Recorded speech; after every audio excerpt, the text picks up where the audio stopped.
I still say this is one of the best stories ever told from a pulpit. Do not miss this. I called my barber, said, "Can you get me in?" They said, "Yeah, come this afternoon."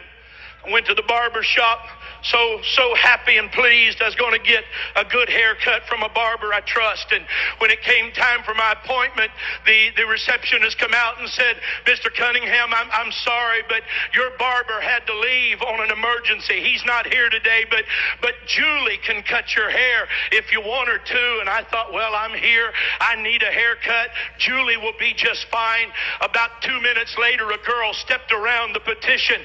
She had hair that was sticking straight up in spikes. Some of it was purple, some of it was blue, some of it was yellow, some of it was orange.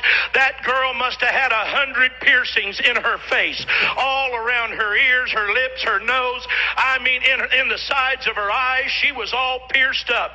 And under the piercing was all kind of painting. She had on polka dot pants and a plaid shirt. She had on 2 different color socks, and her shoes didn't match.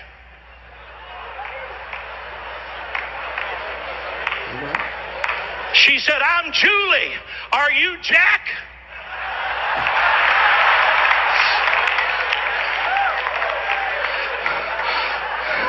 If it wasn't for wanting to please God, I'd have said, "No, ma'am. Jack said tell you he had to leave."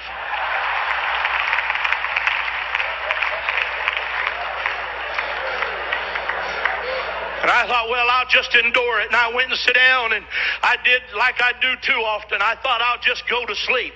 I'll just sit down here and close my eyes and rest while this girl cuts my hair, and I hope she hurries up. There couldn't be anything in the world her and I would have in common. There couldn't be anything on earth she and I'd want to talk about. She wouldn't want to hear anything I got to say. I certainly don't want to hear anything she's got to say. I apologize, but that's what was going through my mind. Come on. While she's cutting my hair, she said, "Where do you work?"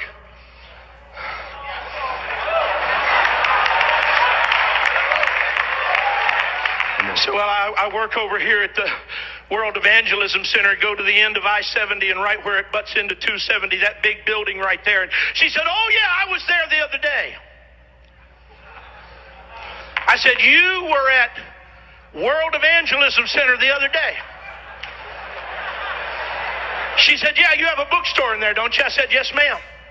She said, "My mama is a cocaine addict. My uncle is a hopeless cocaine addict."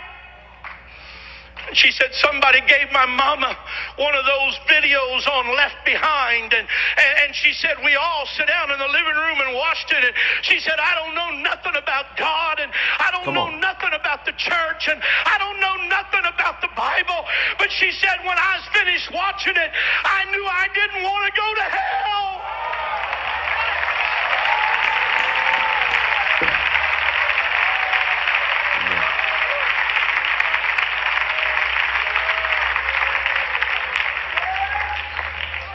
She said, "I went to your bookstore and bought a Bible."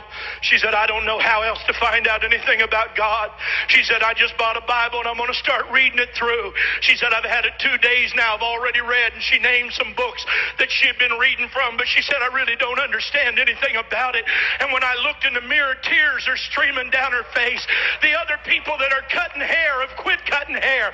And now they're listening to her talk. And some of them got tears in their eyes. And when I got up out of that chair, I said, "Julie, I want to apologize to you for not telling you about Jesus."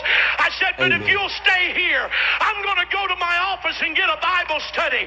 And me and you's going to sit out there on that park bench." Very emotional testimony. I was feeling chills listening to this. And it brought my attention to the scripture that says, "Feed the hungry."